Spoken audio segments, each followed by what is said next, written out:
Bonjour à tous, aujourd'hui on parle de Juste une illusion du duo Eric Toledano et Olivier Nakache. Et petite question pour les vrais cinéphiles, et sur la photo, qui est Toledano, qui est Nakache?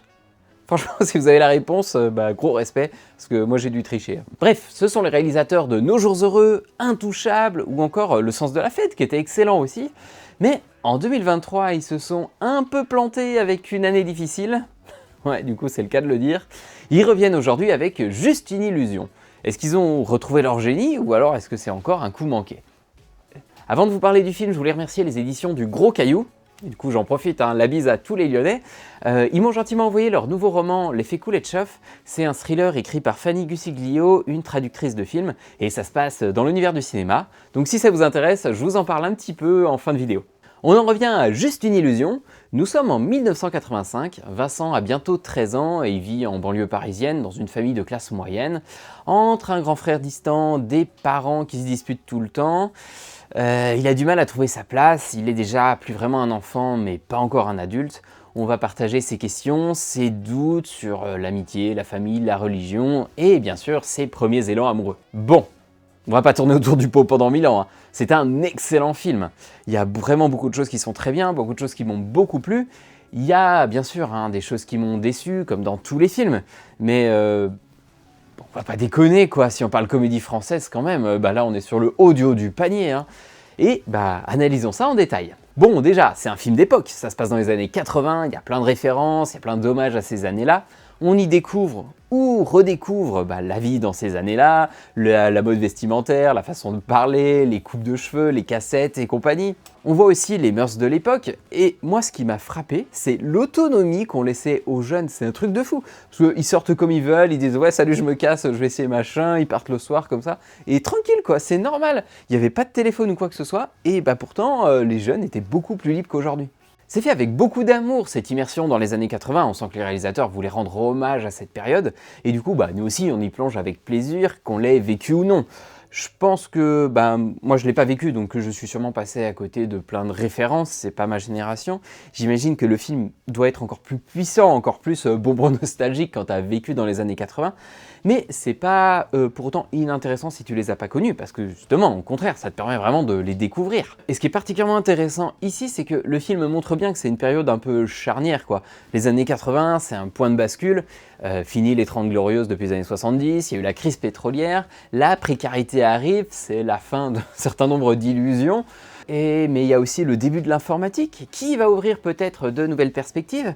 Et puis, au-delà des questions économiques, il y a aussi un basculement idéologique, c'est l'émergence de nouveaux combats sociétaux, la place de la femme, la question de l'homophobie qui est beaucoup traitée dans le film. 85, c'est l'année du concert de SOS Racisme et aussi du mouvement Touche pas à mon pote. Du coup, le film est vraiment intéressant, côté film d'époque, oui, il est un peu cliché à ce niveau-là, enfin il balance plein de références et tout, mais c'est normal, c'est un film hommage. Mais au-delà de ça, il arrive quand même à avoir une certaine pertinence historique. Au-delà de ce côté-là, c'est aussi un film sur l'adolescence. Quand on est ado, on se pose des questions, on essaie de trouver sa place, c'est aussi l'heure des premiers amours. Vous l'avez compris, c'est un film dans la veine de la boom, de LOL, avec cet aspect film familial et film générationnel. On va traverser cette époque et l'adolescence au travers des yeux de Vincent, qui est joué par Simon Boublil. Et il est impeccable, rien à dire, il en fait pas trop, moi je l'ai trouvé vraiment bien. Après, sur toute cette partie adolescence, le film brille pas vraiment par son originalité. On a un ado qui cherche sa place dans la famille, qui fait des conneries avec ses potes, qui a un crush, c'est moi la cruche, qui a un crush au début, elle le calcule pas, et puis après elle le kiffe.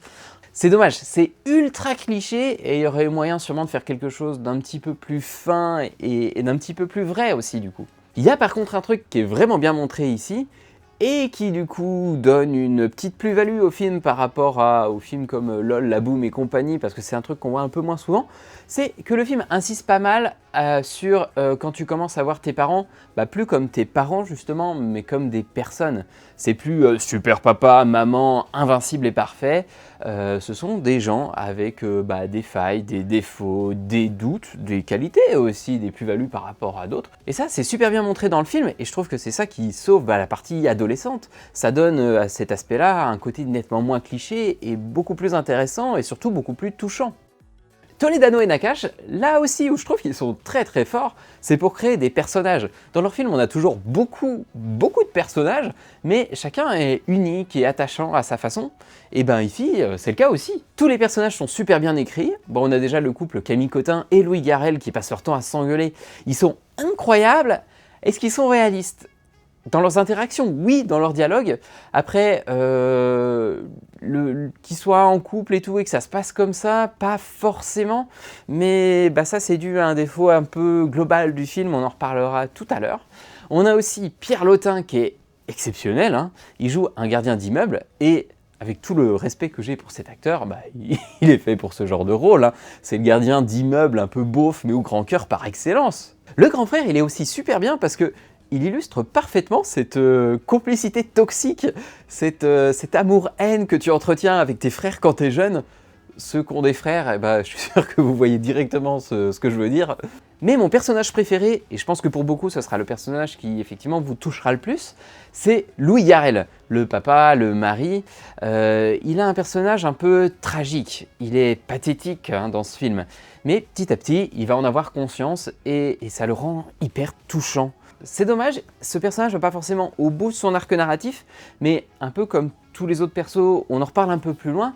Mais sinon, c'est un super personnage parce qu'il vit vraiment une destinée tragique. C'est un héros un peu au sens tragédie grecque, mais une tragédie du quotidien. C'est un homme qui voit tout son monde lui échapper, à commencer par sa place de parking. Côté réalisation, bah la photographie est très immersive, on en a parlé. Tout est fait pour nous plonger au max du max dans les années 80. Et on a bien sûr aussi une bande-son jukebox qui reprend tout plein de classiques de l'époque. Alors, rien n'est très original à ce niveau-là, tout est très attendu, mais bah, logique, hein, c'est un film qui se veut un hommage aux années 80. Il ne pouvait pas laisser de côté la musique, tous les hommages, les visuels et tout. C'est fait de manière très propre, très nette, mais très attendue aussi.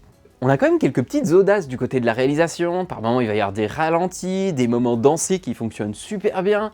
Je pense qu'ils auraient pu pousser le curseur encore un petit peu plus loin, mais c'est un avis personnel, hein. Objectivement, c'est un film qui est très beau, qui est très propre, et qui, en plus, se permet par moments de pousser un petit peu le côté créatif. Bon, on papote, enfin... Je papote, hein. Mais on n'a pas encore parlé d'un point essentiel. C'est quand même une comédie. Est-ce qu'il est drôle ce film ? Ben, franchement, ouais, j'ai trouvé, hein, il y a quand même, comme les personnages sont bien travaillés, on se retrouve avec plein de dialogues qui sont savoureux, qui sont super marrants, on rigole vraiment beaucoup, et puis pas que, hein, parce qu'on a aussi beaucoup de moments qui sont très mélancoliques, on a des moments de pure nostalgie, et aussi beaucoup d'instants de tendresse. Tu mélanges toutes ces émotions, tu rajoutes une bonne dose de musique 80s, et tu as un film avec une super ambiance feel good, des personnages attachants, drôles à suivre. C'est bourré de bonnes ondes, et ça donne le smile. Et ce que j'ai beaucoup aimé aussi, c'est qu'il est vraiment construit intelligemment. T'as plein de détails du scénario qui vont revenir et vont se servir des vannes, pas uniquement pour nous faire rire, mais pour construire leur histoire, leurs personnages. Rien n'est jamais gratuit, tout est vraiment super bien construit et imbriqué ensemble. Je vous donne un exemple, la fameuse place de parking. Au début, le personnage de Louis Garrel, il se fait engueuler par Pierre Lotin qui joue le concierge de l'immeuble, un truc comme ça, à propos d'une place de parking, parce que la place de parking de Louis Garrel, elle a changé, il doit se garer à un endroit différent, et ça donne un dialogue qui est complètement lunaire et super drôle entre les deux. Ça fait 10 ans que je me gare à la 26. Oui, j'ai compris, oui. Mais votre place, c'est la 38. J'aime beaucoup la qualité formidable de votre écoute parce qu'on n'a pas du tout progressé dans la conversation, là, si. Ouais, je sais bien. Et voilà, la scène s'arrête et tu te dis, bon bah c'est juste une blague, c'est rigolo. Mais non, la place de parking, elle va revenir tout au long du film. Et finalement, bah tu comprends que la place du parking, ce n'est pas juste une place de parking. En fait, le personnage de Louis Garrel, il est en train de perdre sa place dans la société, mais aussi dans sa propre famille. Et donc, il se raccroche comme il peut à sa petite place de parking, qui est le vestige d'un monde passé. C'est un peu le symbole de toute sa vie qui s'en va et qu'il essaye de récupérer comme il peut. Et ça, je trouve ça super appréciable que ce film soit drôle, mais encore mieux, tout ce qui est drôle va venir alimenter et servir le récit. Tout est vraiment super bien construit et bien amené. Tu sens que c'est un film qui est bien travaillé, qu'un film mature. Et c'est ça sa grande qualité. Bah ouais, c'est un film mature. C'est un film qui est super bien ficelé, c'est un film qui est net, qui est nickel, qui est sans bavure. Mais bah, c'est sa qualité, mais c'est sûrement aussi son petit défaut. Je vous livre maintenant un ressenti qui est peut-être plus personnel, hein, vous percevrez peut-être pas les choses comme ça, mais j'ai trouvé que du coup, bah, il en était trop lisse, trop sage. Moi, mon film préféré de Nakache et Toledano, c'est Nos jours heureux. C'est un de leurs premiers films, et ça se voit, c'est beaucoup plus bordélique, mais c'est aussi plus vivant, plus punk, plus assumé. Ce film, c'est quand même des animateurs qui sont totalement incompétents et qui font n'importe quoi avec des enfants. Pas rester. Surtout pas d'inquiétude, vos enfants sont entre de bonnes mains. Et là, juste une illusion. C'est très sage, hein. Le film va évoquer des problèmes. Oui, des problèmes sociaux, le chômage, des problématiques sociétales, l'homophobie, les rapports femmes-hommes au foyer. Mais on critique pas trop, hein. On va dans le consensus. C'est pas bien d'être homophobe, c'est pas bien d'être fasciste. Le chômage, c'est pas très bien non plus. Oui, d'accord, je suis tout à fait d'accord avec tout ça, mais j'ai envie de citer Nakache et Toledano eux-mêmes pour le coup. Oui, Camille? Non mais ce que je veux dire c'est que le racisme vient surtout de l'ignorance et de la bêtise des gens, mais bon on est tous des êtres humains quoi. Oui, oui Camille, oui, absolument. Attendez. C'est pas avec ce genre de phrases bateau et consensuelles qu'on va faire évoluer le débat. Camille, c'est pour dire des conneries pareilles, ça vaut mieux que tu fermes ta gueule, hein. Moi, ça m'a vraiment manqué de mordant, de critique. Le film évoque plein de thématiques, hein, je vous le disais, il essaye pas du tout d'occulter les sujets importants, mais avant que ça devienne trop conflictuel, qu'il faille se positionner un petit peu trop de manière prononcée, et hop, petite pirouette scénaristique et on change de direction. Je reprends mon exemple de la place de parking. À la fin, Louis Garrel récupère sa place de parking. Et par là, le film nous dit que, bon, il a un petit peu évolué, mais pas trop non plus, il n'a pas trop eu de déclassement social finalement, enfin, on noie un petit peu le poisson pour terminer sur un truc feel good, parce qu'on aime bien Louis Garrel, alors on est content qu'il aille récupérer sa place de parking. Mais bon voilà, c'est pas très tranché, c'est un petit peu mou, c'est consensuel, c'est un film qui promeut un peu le statu quo. Et moi j'aime la révolution. Mais c'est ce que je vous disais un peu tout à l'heure, on est sur un ressenti qui est un peu plus personnel là. Objectivement, le film fait un sans faute, hein.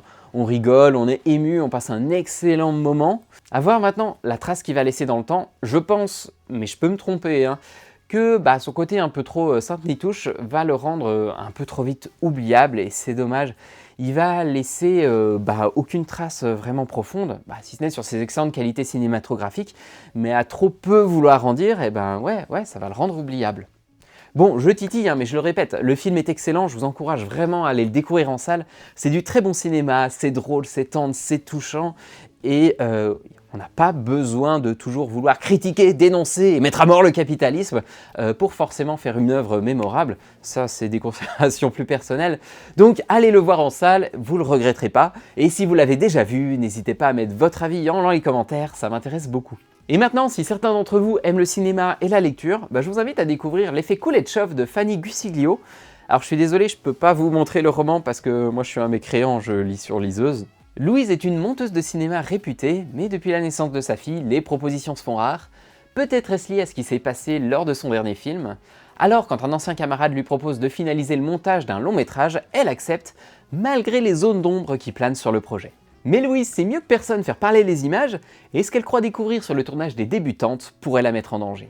Je ne l'ai pas encore terminé, donc je ne peux pas vraiment vous faire une critique exhaustive, mais de ce que j'ai lu, j'aime beaucoup l'ambiance. On découvre en plus pas mal de choses sur le cinéma, le pouvoir du montage et de l'image, et ce qui est en plus aussi super intéressant, c'est que c'est un film qui traite un petit peu de la maternité, du postpartum, et ça rajoute une belle densité à l'œuvre.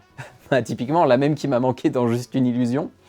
Bon, si ça vous dit, n'hésitez pas à vous laisser tenter, j'ai pas été rémunéré pour vous en parler, hein. C'est que j'aime bien le cinéma, j'aime bien les littératures, et surtout, j'aime le gros caillou, donc ça me faisait simplement plaisir de vous partager cette découverte avec vous.